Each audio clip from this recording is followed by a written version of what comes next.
మనోహరి చెప్పడంతో చెంబ రణ్వీర్ ఇంట్లో క్షుద్ర పూజ చేస్తూ ఉంటుంది. దాంతో బాగీకి కడుపులో తీవ్ర నొప్పి వస్తూ ఉంటుంది.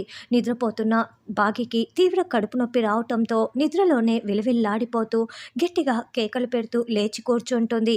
ఎస్, ఇదే నాకు కావాల్సింది, ఖచ్చితంగా దీనికి అబార్షన్ అయిపోతుంది అని మనోహరి తలుపు దగ్గర నిలబడి చాలా సంతోషంగా చూస్తూ ఉంటుంది.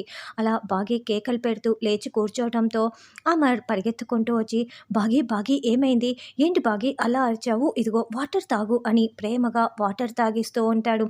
బాగీకి విపరీతంగా చెమటలు పట్టడంతో చీర చెంగుతోనే అమర్ బాగీ చెమటల్ని తుడుస్తూ ఉంటాడు.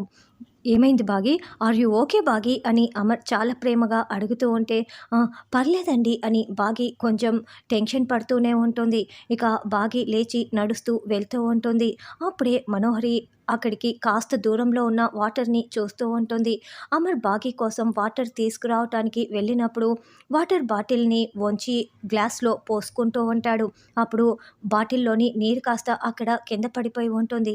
బాగీ అటుగానే వెళ్తూ ఉండటంతో ఎస్, ఇప్పుడు అది ఆ వాటర్పై కాలు పెడుతుంది, జారి కింద పడిపోతుంది, అబార్షన్ అయిపోతుంది అని మనోహరి చాలా సంతోషంగా చూస్తూ ఉంటుంది.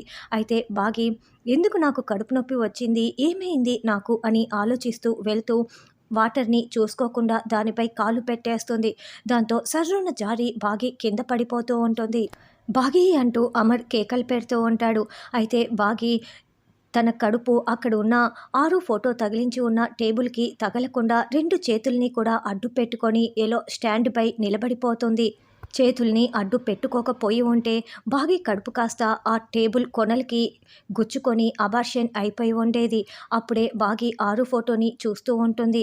అక్కనే నన్ను కాపాడింది అన్నట్లుగా బాగీ ఆరు ఫోటో వైపు చూస్తూ ఉంటే, చా ఏంటో కాస్త ఉండి ఉంటే దానికి ఖచ్చితంగా అబార్షన్ అయిపోయే ఉండేది. చెంబా చేస్తున్న మంత్రపూజ అయితే బాగా ఎఫెక్ట్ చూపిస్తోంది. ఇంకాస్త పూజని పవర్ఫుల్గా చేయమని చెప్పాలి.